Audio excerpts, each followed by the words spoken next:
Hey everyone, and welcome back for Chapter 2 of Psych 3510. In this chapter, which is titled Sources of Information, Why Research is Best and How to Find It, we're going to discuss the value of research and the scientific method and process for generating knowledge about the world.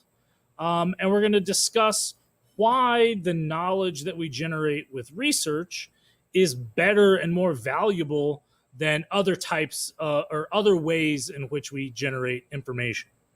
So, chapter 1 was sort of about what is science, what is the scientific method, what does it mean to have a scientific perspective on the world.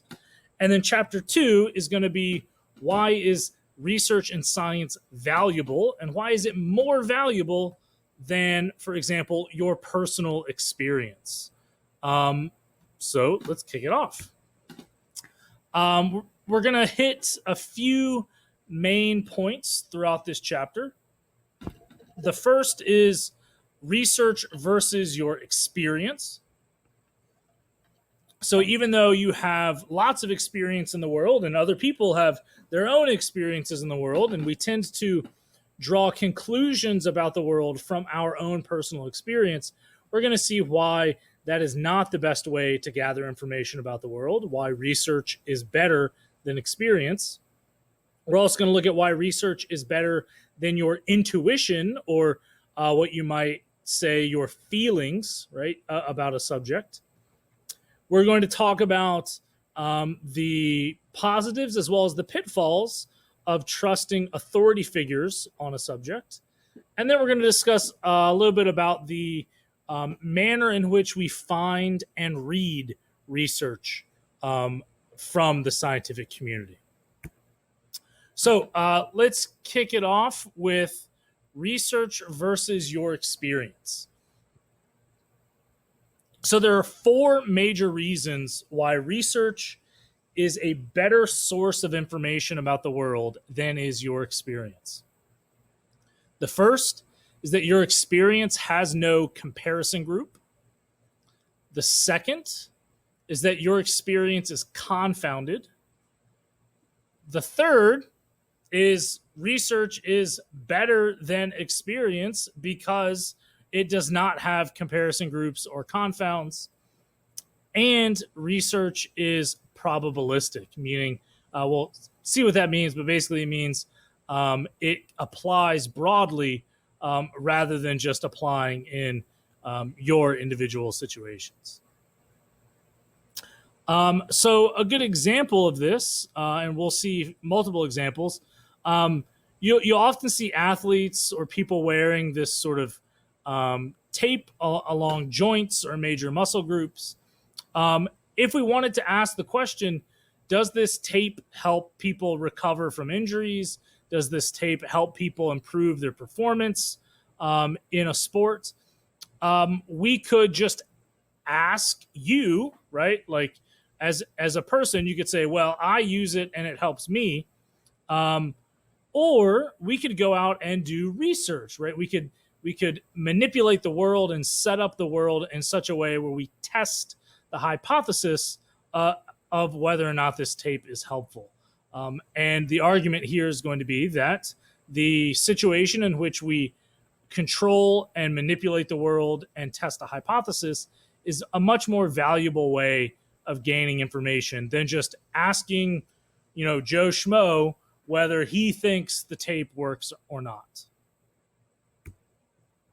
So let's talk about bloodletting. Weird segue here, but it's a really good example about why we need a comparison group in research and the value that a comparison group gives us over the fact that your personal experience does not have a comparison group. So bloodletting was a common practice in the sort of Victorian era in Western Europe for treating all kinds of medical problems.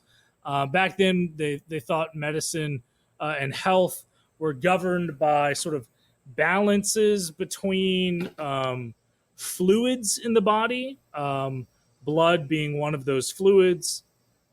And so if you were sick or suffering from some ailment, a doctor might let out some of your blood, right? They would sort of cut maybe along your wrist or somewhere along your elbow and let out blood, hoping that that would improve your ailment.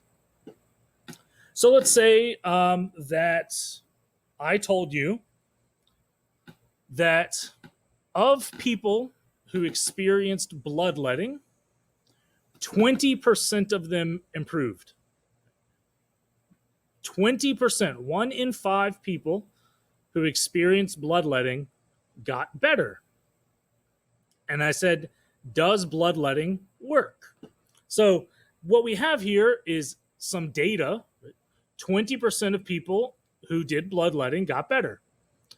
And now I'm asking you a scientific question. What should we conclude from these data? Does bloodletting work or does it not work? It doesn't matter whether you say yes or no, because the correct answer is we can't tell from the data given, because the data given do not have a point of comparison. Like if 20% of people who got bloodletting get better, but 80% of people who didn't get bloodletting got better, then bloodletting looks terrible, right? Because only 20% of people with bloodletting improved, whereas 80% of people without bloodletting improved. Or what if I told you that people who got bloodletting, 20% of them improved, and people who did not get bloodletting, only 2% of them improved? All of a sudden, bloodletting looks really effective, even though the 20% hasn't changed. So the critical step here is that you can't tell whether something is effective unless you have a baseline comparison group or a comparison to some other treatment. This very simple fact, the necessity of a comparison group, is one of the things that makes research valuable. Because when research is done appropriately, there is always a baseline or a comparison group, another treatment that we can test against to let us know whether 20% improvement is good or whether 20% improvement is bad. Let's look at this example in a little more detail. So let's look at this table here on the left. Going across on the top, we have the number of patients who recovered. On the bottom, we have the number of patients who died. The first column is people who experienced bloodletting. The second column is people who did not experience bloodletting. So we have 20 people who experienced bloodletting that recovered, and 80 people who experienced bloodletting who died. So out of 100 total people who experienced bloodletting, 20 of them recovered. That's a recovery percentage of 20%, right? 20 over 100. Over here, we have 10 people who did not experience bloodletting who recovered, 40 people who did not experience bloodletting who died. So 10 out of 50 total people, that's another 20%. So when we look at a 20% survival rate for bloodletting, if we can compare it to a 20% survival rate for not bloodletting, we can draw the conclusion that bloodletting does nothing. It's not harmful, but it's not helpful either, right? It does nothing. Now, let's notice that when we move to example 2, the data for bloodletting will not change. 20 recovered, 80 died. That's 20% recovery. So we come over here, 20 recovered, 80 died, 20% recovery. So the bloodletting data have not changed. But if we had done research and if we had found that 10 people who did not experience bloodletting recovered, and only one person who experienced bloodletting died, that's a success rate of 10 out of 11. That's 91%. So now in this scenario, when we compare bloodletting to no bloodletting, it looks like bloodletting is killing people because only 20% survive versus 91% survival rate for people who did not experience bloodletting.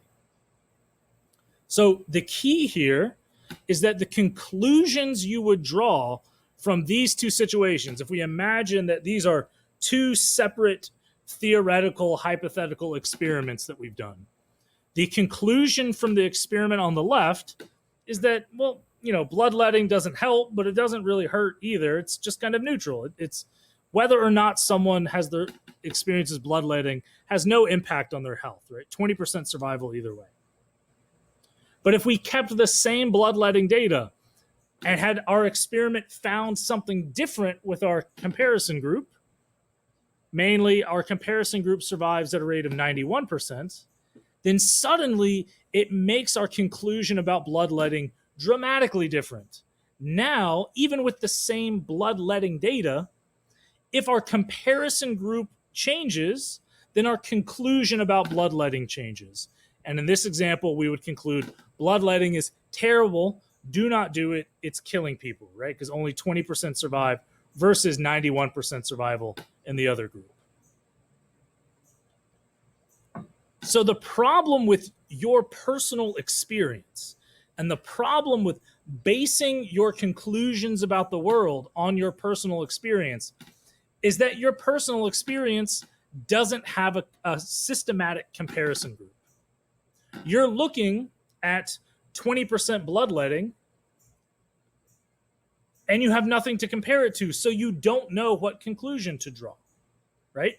If you covered up, right, just like before, if we just say 20% of people survive, you can't tell whether that's good or bad or neutral. You have no clue. That's what your personal experience is like. You have nothing to systematically compare it to, so it's not really valuable for drawing conclusions because the conclusions will differ wildly based upon the results of some theoretical comparison group. So again, let's take it all the way back to this tape. If you claim that the tape helps you and works for you, and then I collect data on 100 athletes and find that for 90 of them, the tape does nothing, suddenly your experience looks meaningless, right? Because I have an actual systematic comparison group of 100 athletes who used the tape and only 10 of them were helped versus 90 that were not helped. Suddenly your experience of the tape being good for you is no longer particularly valuable in the sense of us drawing a conclusion from that information. So the act of science is not about finding out information or knowledge about you or about a particular person.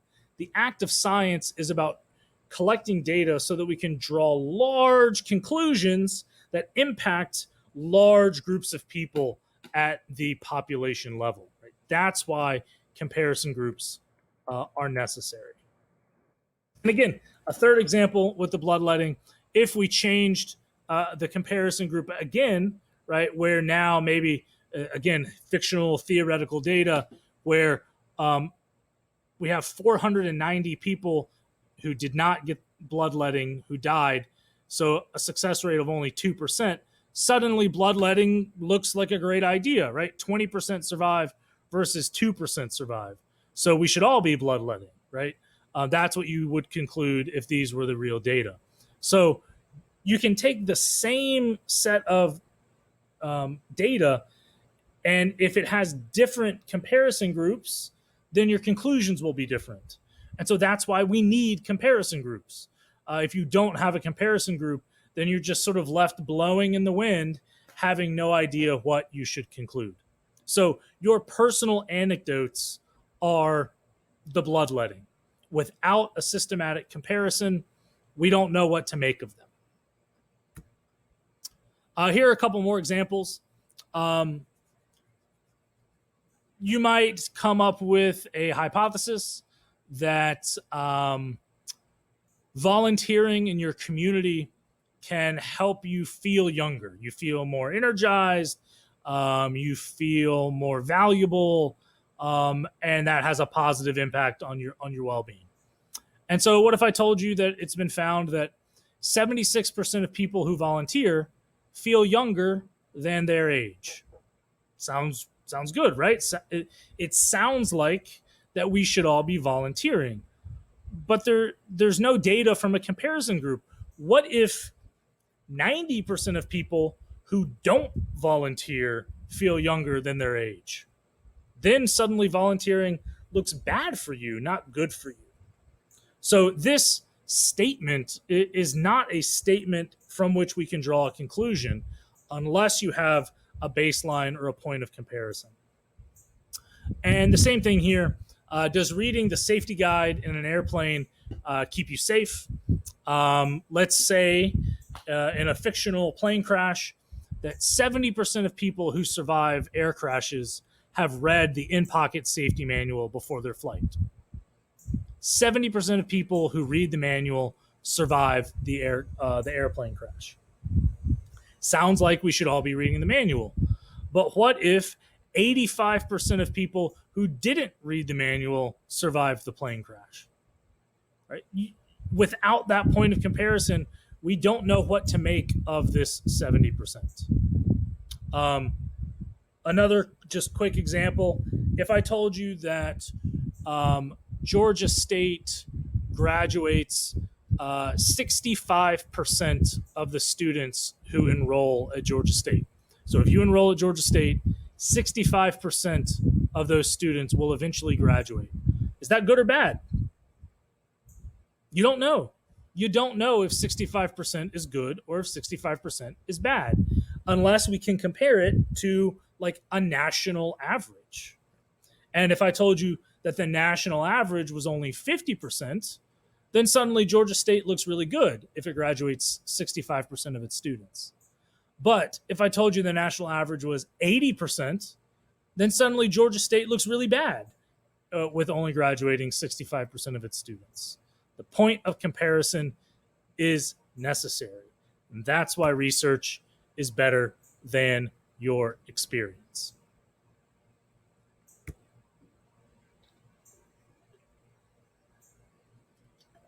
So oftentimes we refer to personal experience as anecdotes.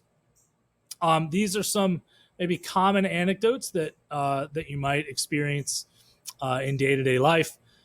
My cousin did a juice detox and is now claims to be healthier and lost weight. Okay, who cares, right? Drinking nothing but juice for 3 days is gonna make you lose weight, right? It doesn't mean that a juice detox is the best way to lose weight, or that we should all be doing a juice detox. My brother never studies and he gets straight A's. Well, that's nice. Maybe your brother's in first grade, right? Maybe your brother's a super genius, like, it happens. Maybe your brother takes only remedial classes, right? Like we have no point of comparison for this anecdote. The anecdote tells us nothing, yet people will consistently base their decisions and consistently base their opinions upon statements like this and situations like this. Just simply plain anecdotes. Or a person on Facebook said, I'm having a bad day, because I'm a Gemini. Astrology is a lovely example of anecdotes. It's fake. It's not real, FYI. Doesn't matter. The position of Saturn at the day of your birth and the current constellations visible in the northern hemisphere have shit all to do with the kind of day you're having. It doesn't matter. There is no reason to suspect that any of that has anything to do with your personality or your daily activities or emotions. And in fact, people have studied this very thing. Here's a lovely experimental paper published on personality traits and astrological charts. This was published in 1985 in the journal Nature. That probably means nothing to you, but to scientists, this is a big deal. Nature is, probably one of the top 3 or 4 premier scientific journals in the world. If you get something published in Nature, it basically is the highlight of your career. And this finds across, I believe, 2 experiments. Experiment 1 and experiment 2, using data from 193 subjects, that there is no relationship between personality and astrological sign. So, science, not anecdotes. Our second point for why your experience is not as valuable as research is that your experience is confounded. Now, that's probably a new word for most of us. A confound is an alternative explanation for a finding other than the explanation you were expecting. So, maybe you have some family members who are complaining that they're gaining weight, right? That's the outcome. They are gaining weight. And you claim, you propose, well, you're gaining weight because you're not exercising. You just need to exercise more. And while we know that exercise contributes to weight and weight gain, right? It's certainly not the only factor. There could be a possible confound of age. Maybe these family members are in their 60s and their 70s, and your body just doesn't work the same way. You don't metabolize things in the same way. Your body is not as efficient as it once was. And so perhaps age is this confounding, contributing factor to their weight gain. And maybe your proposed cause doesn't really have as much impact as you thought. And so when you propose a cause for something from your personal experience, there are innumerable confounds that could be occurring that offer an alternative explanation other than the one you are proposing from your experience. Now, the value of research is that when research is done appropriately, it is systematically controlling of the environment, such that if we were to do an experiment about exercise and weight loss, we could control the variable age, meaning we might only do the experiment on people between the ages of 30 and 40, right? Or only between the ages of 18 and 25. We can control the parameter, the variable of age, to make sure it's not having a confounding effect. Or we could measure age and we could statistically control for it. Right? We're not going to get into that. That's a little more complicated. We'll get into some of those things down the line further in the semester. But we can control variables either methodologically by only looking at certain subsets of people, or we can control variables statistically by measuring them and then sort of parsing them out mathematically on the back end. Either one is fine and either one can be done by research, but it cannot be done by your experience. Another example, let's say you have a friend who has a really high GPA. Their GPA is 3.85, super high GPA, and they always brag about it. And so finally one day you're sick of them bragging about how high their GPA is, and you ask them, what's your secret? How do you have such a high GPA? And your friend says, I do crossword puzzles, and it keeps me smart. Sure, there's some evidence to suggest that solving puzzles like crossword puzzles can help with mental acuity and some cognitive flexibility stuff. But do we really think that their claim that crossword puzzles is causing their higher IQ is a valid or reasonable claim? I would be very suspicious of that claim. And a possible confound is just that they're taking easy classes, right?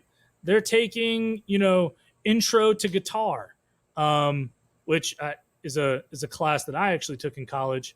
It was my senior year. I just needed to fill up my credits in order to get financial aid. So I took guitar in the last semester of my senior year, and I got an A. It raised my GPA. But that doesn't mean I'm smart, and it certainly doesn't mean that like my study habits caused my higher GPA.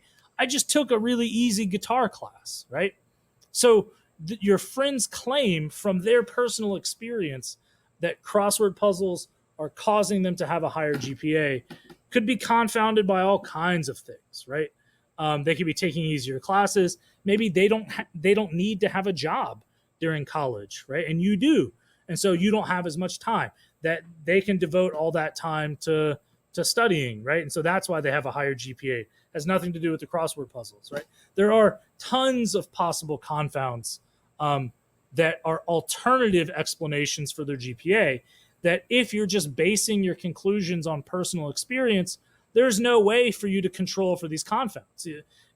You're just taking this person at their personal word that it's the crossword puzzles. And that's just not good enough for science, right? Remember, the process of science is about drawing large conclusions for large swaths of the population such that we can apply that knowledge to help people. And so we need to gather information in very structured ways so that we can make sure that information is good and valid and valuable beyond experience. Okay. Here's a nice actual real example about how research is better than maybe your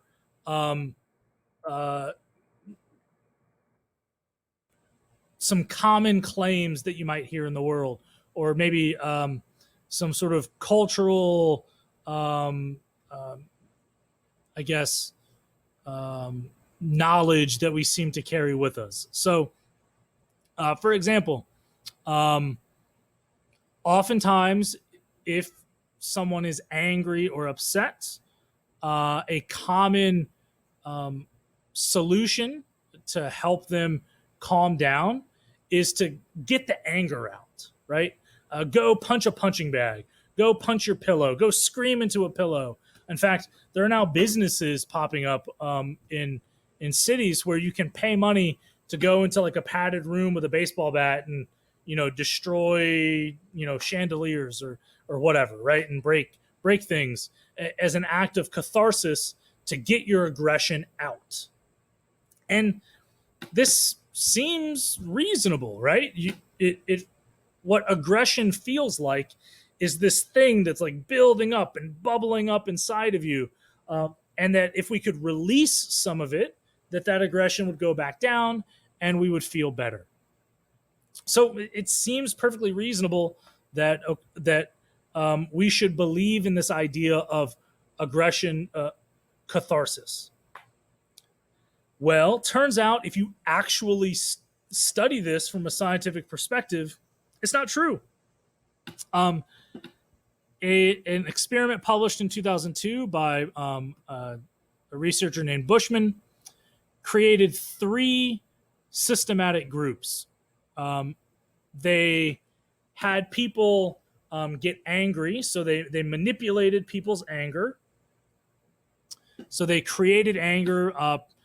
If I remember correctly, they had someone intentionally be rude to the participants and sort of get them flustered and angry. Oh, yes, that person was Steve. They were a research assistant. And so Steve would just be very rude and condescending to the participant and get them angry. And then they had some participants just sit quietly for 10 minutes. They had a second group of participants exercise. So they boxed, right? They punched a punching bag for 10 minutes. And then they had a third group punch a punching bag that had a picture of Steve's face on it, right? So like really, give it to Steve. Steve pissed you off, and here's his face, and take it out on him. Show me what you can do.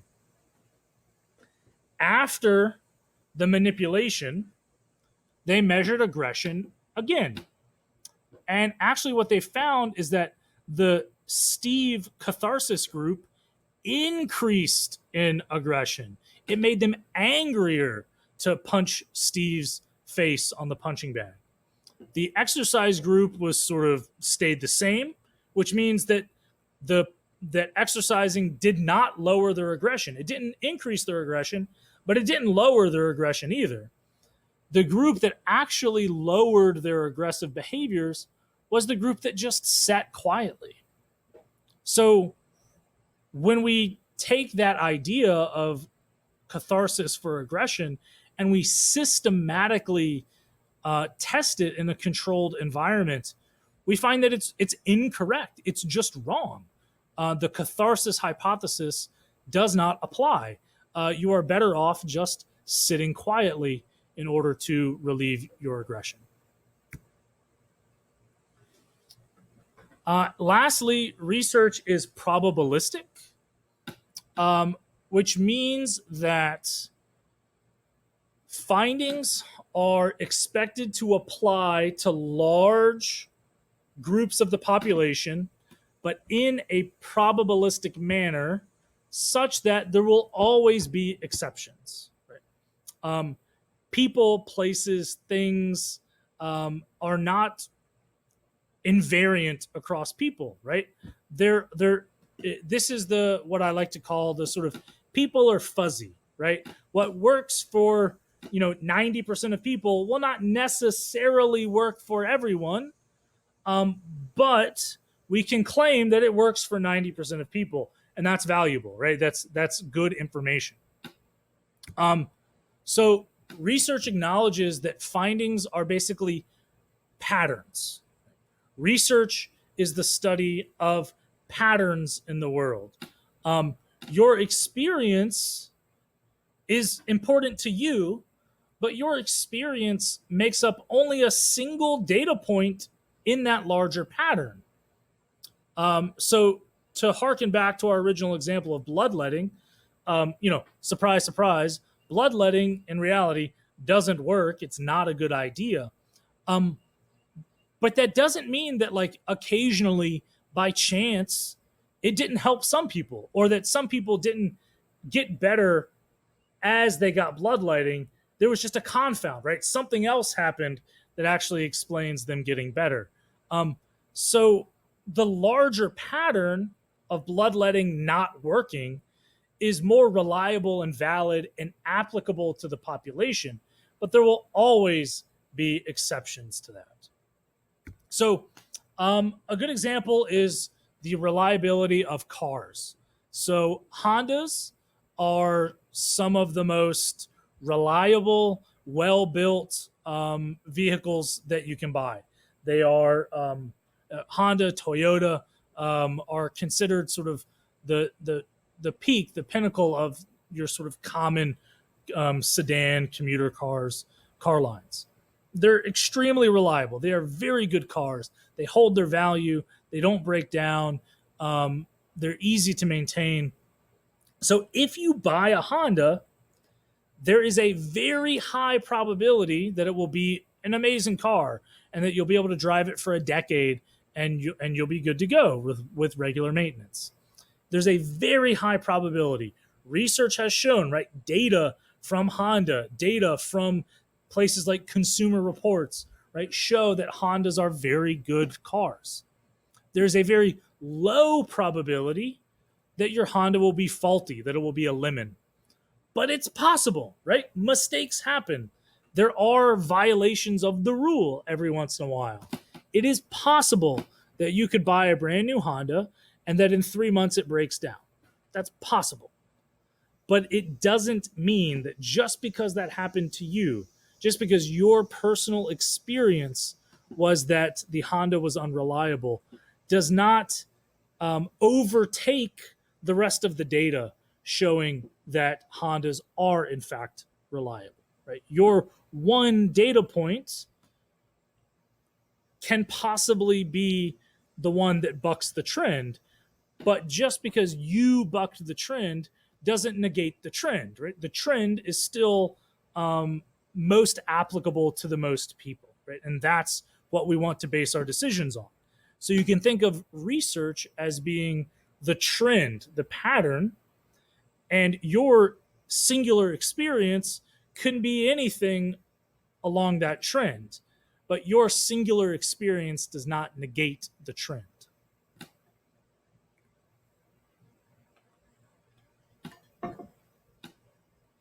Okay, so we're going to sort of move away from your experience and we're going to move towards your intuition, your feelings, your gut, right?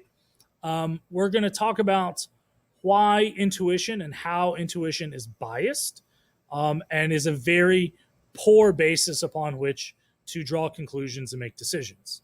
And then we're going to discuss differences between intuitive thinkers and scientific reasoners. So, intuition is biased by different types of faulty thinking. We're going to expand upon these with some examples in a few slides, so don't worry. Some examples of faulty thinking are what's known as good story. So we accept a conclusion just because it seems like it makes sense.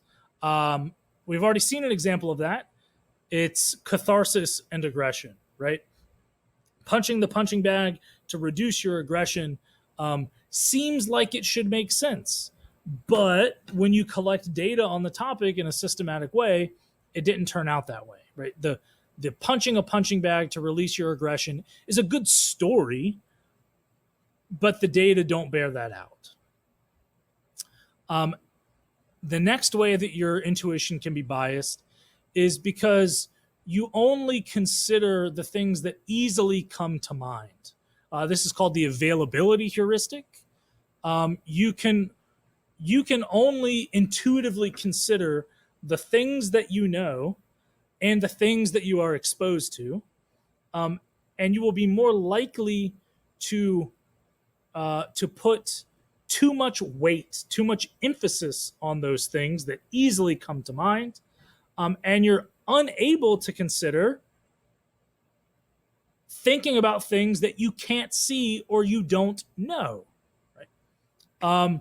So the lack of something, the absence of something, is difficult to consider when you're basing your decisions on intuition. Intuition can also be biased by motivation.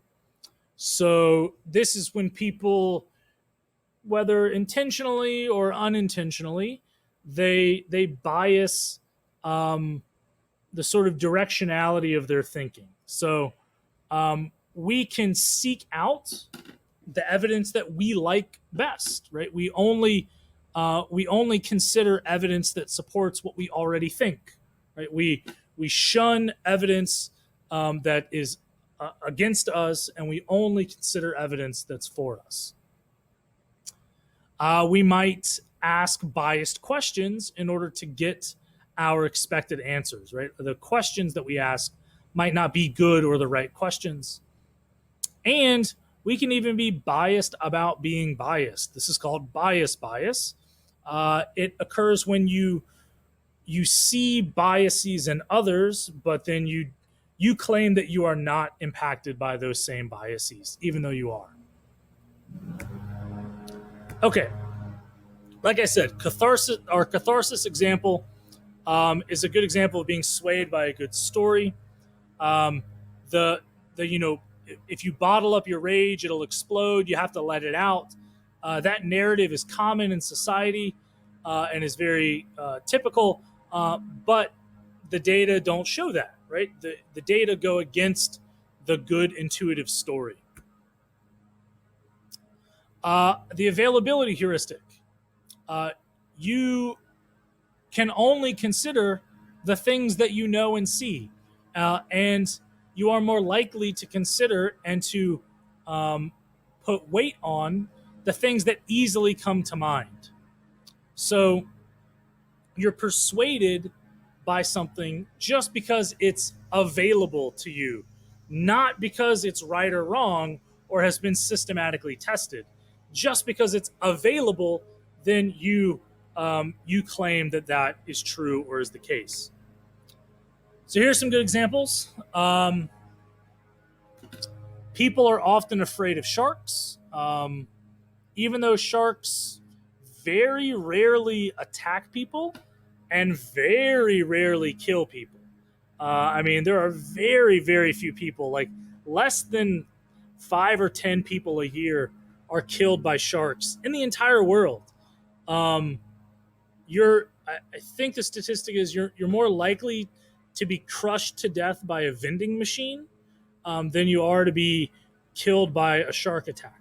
Yet people have no problem using vending machines, but thousands, maybe millions of people are afraid of the ocean because of sharks. One of the explanations for that is the availability heuristic. When there's a shark attack, it gets plastered all over the news, right? It's on the internet. There's video. There's testimonials. There's constant replay of it, right? We even have things like Shark Week on television that's just pumping you full of the availability of the danger of sharks.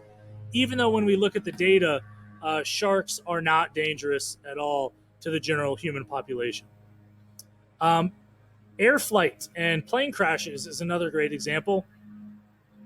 Again, millions of people are probably afraid to fly. Many people have to take, anti-anxiety medication just to get on an airplane because they're afraid that the plane is going to crash. Even though if you look at the data, your drive to the airport in your car was more dangerous and you're more likely to be killed in that mode of transportation than on your flight. Why are some people afraid of flying, or what is a possible explanation? Well, when a plane crashes, it's dramatic, it's tragic, right? Large numbers of people all die at once, and it makes international news for days or even weeks after a major plane crash. And so it's in the forefront of everyone's mind that planes are dangerous. Lots of people die on planes. But if you look at the data, many, many times more people die in car accidents than die in airplanes. In fact, here on the right, I believe this is from the United States. I don't think this is the world. I think it's data just from the US. And we can see risk of death during one's lifetime from things like heart disease, cancer, stroke, hospital infection, right? Those are the top killers of people in the United States. Car accidents is up there. Suicide is unfortunately quite common. 1 in 119. But then way down here, only 1 in 5,051, your lifetime risk is an air or space accident, right? You're more likely to die in a bike accident or drown or fall than you are to die in an airplane accident. And way down here, right, is sharks, right? So on average, only 1 person in the United States is killed every year from shark attacks, but 19,000 people a year die from the bacterial infection MRSA. So when we base our decisions about what's dangerous and what's not dangerous, when we base that on intuition, oftentimes we get it wrong because of the availability heuristic. And here's a nice app. I think is maybe a little off color and sadistic, some might say. This is a real app you can download. I believe it's free. It's called Am I Going Down? And basically you tell it your flight. So LHR, I think that's LaGuardia. No, that's not LHR because that's JFK's New York. So I forget what LHR is. Anyway, London Heathrow. Yes. So this is a flight on Virgin Atlantic going from London to JFK, New York. And you tell this app your flight, and it will tell you the probability of the plane crashing. For this flight from London to JFK, it's 1 in 5.4 million, basically. So if you took this flight every day, it would take you over 14,000, almost 15,000 years to experience a plane crash.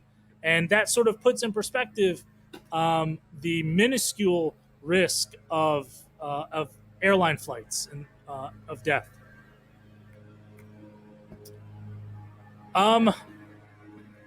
Other ways that intuition is biased, the sort of opposite of the availability heuristic. So the availability heuristic is only considering things that are easily available to you. The opposite of that is the failure to consider things that we cannot see. So the present bias. For example, you believe that you are psychic because your friend texted you just as you picked up your phone to text them, right? You're reaching for your phone. I'm going to text Jennifer. And as I'm reaching for my phone to text Jennifer, oh my gosh, Jennifer texted me. We must have some cosmic connection, right? She knew that I was going to text her. That's faulty thinking, because what you're failing to consider is all the times that you picked up your phone and Jennifer had not texted you, or all the times that you went to text Jennifer and Jennifer had not texted you either. So you're focusing on the thing that's right in front of you. That's the availability heuristic. And you're failing to consider all of the things that are not right in front of you. Right? That's present bias.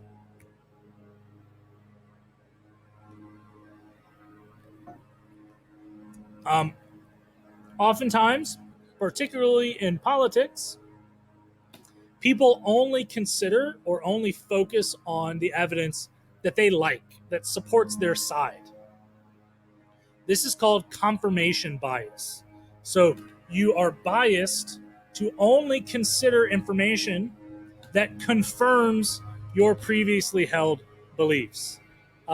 This is a very common source of experiential intuitive bias, particularly maybe in the age of the internet and technology, where you can find yourself in a little bubble where you only interact with people who agree with you, and or you only search for, you only read, or you only consider information that's already on your side.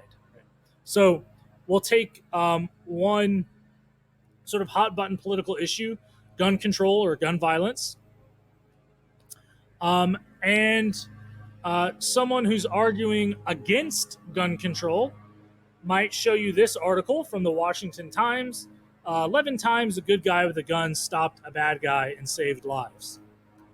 Great, right? Like it. I mean, I don't think anyone can deny that someone saving someone else's life is a good thing, right? That's a good thing.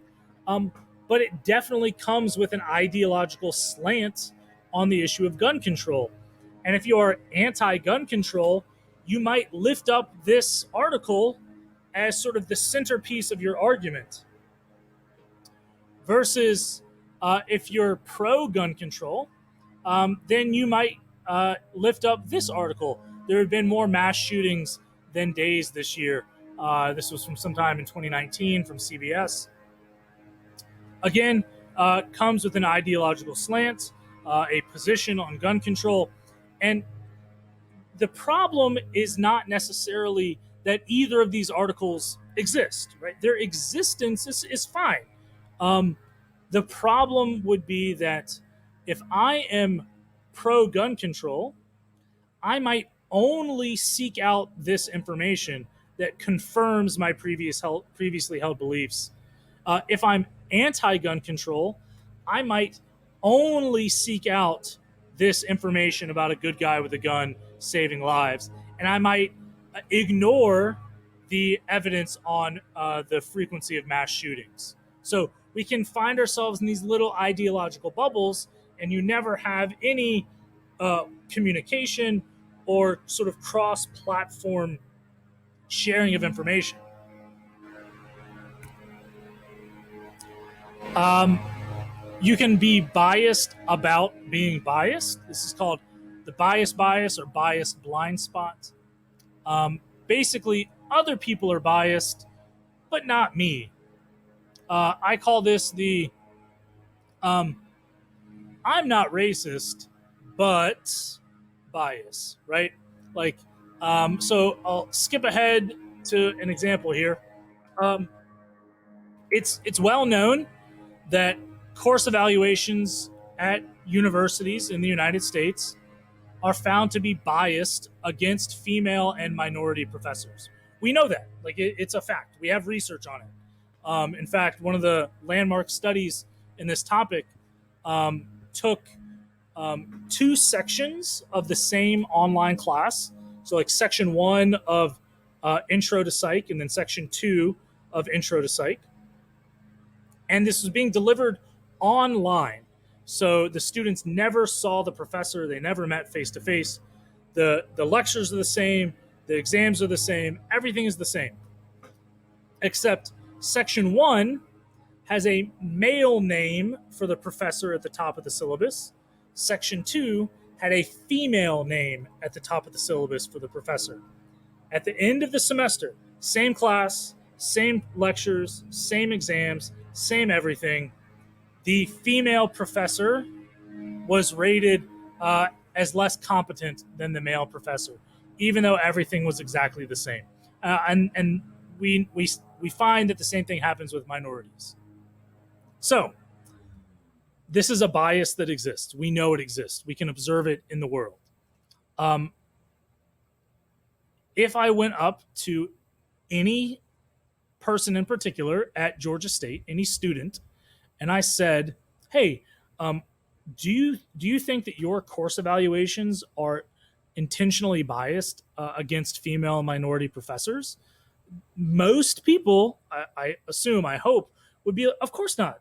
No, I no way am I biased against female or minority professors. I judge the professor and the course based upon the performance of the course and how well it's constructed and how easily the information is conveyed and how appropriate the assessments are. I would never consider rating a female or minority professor as less competent just because they're a female or minority, right? That must be other people. I certainly don't do that. But someone's doing it.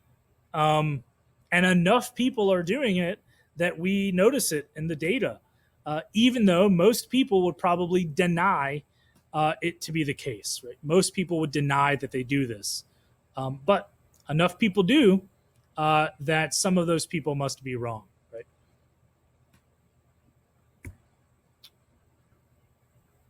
And let's talk about authority figures. This can be very difficult to navigate, admittedly, even for people who are well versed in science and research. So we don't necessarily want to just believe an authority figure because they're an authority figure, right? That is not a great way to gather information. Well, just listen to the authority figure because authority figures can be wrong, right? They can be unintentionally wrong. That happens, right? They're human. They make mistakes, or the data are faulty somehow, or we gather new data that change our knowledge on a topic. So we don't want to just a priori believe authority figures because they're an authority figure. What we want to do is parse out people who are claiming to be authority figures whose opinions are based on legitimate data versus people who are claiming to be authority figures whose opinions are not based on legitimate data, right? It's less about the authority figure themselves, and it's more about the foundations upon which that authority figure is building their argument. So an unfortunately growing issue in this country is the mistrust and misinformation around vaccines.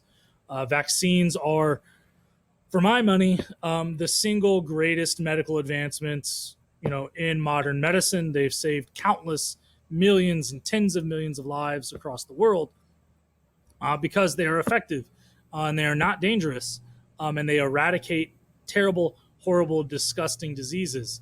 But there has been this misinformation campaign from certain people and certain groups against vaccines that have convinced enough people to stop vaccinating their children, such that we are seeing the return of basically once eradicated diseases like measles or mumps. On the right, and forgive me, I can't remember his name. On the right is a microbiologist, one of the world's leading experts and authority figures on the science of vaccines and vaccine safety. He will tell you that vaccines are perfectly safe, and unless your child has some rare immune deficiency problem, which would prevent them from getting vaccines, 99.99% of children need to be vaccinated. It is by far the best thing for them. That's what he would claim. The person on the left is actress Jenny McCarthy, who has been one of the vocal figureheads of the anti-vax movement. She would claim that that you should not vaccinate their children because it's dangerous. It can make them sick. It can cause autism.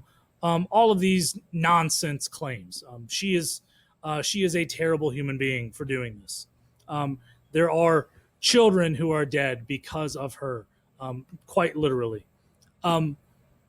Now, the person on the right is a scientist, professor, microbiologist.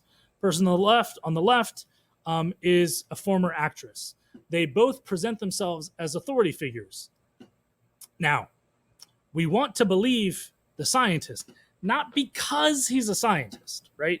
He could be wrong about some things. I'm sure that this man has made mistakes in his life that would not have been good for us to believe, right? Whatever those were. We're not believing him just because he's a scientific authority figure. We believe him because if you were to ask him for proof, he would be able to provide you with pages and pages and pages of published studies backing up his claims. If you were to ask Jenny McCarthy for scientific and research-based proof of her claims, she would basically provide you with nonsense. She would provide you with poorly done experiments. She would provide you with instances of making a misinterpretation or misrepresentation of actual science. If you were to critique her citations versus his citations, he wins, right? So we believe him as an authority figure when he makes a claim, because if you really wanted to, he would be happy to provide you with his information and citations for you to critique, and you would come out the other side assured of his conclusions. She is not able to do the same. Okay. So here's a sort of rundown of our intuitive biases, just to sort of wrap it all up. We've got good story, the availability heuristic, present bias, confirmation bias, bias, arguments from authority. And if we sort of do all of those things correctly, right? If we manage those potential intuitive biases from our experience, then we can engage in empirical and scientific reasoning. Okay, so that's where I'm going to end part one of this lecture. We're going to come back for part two, which is going to be much shorter. And part two is going to cover how we find and how we read published scientific research. So thanks everyone for listening, and I will see you back here for part two.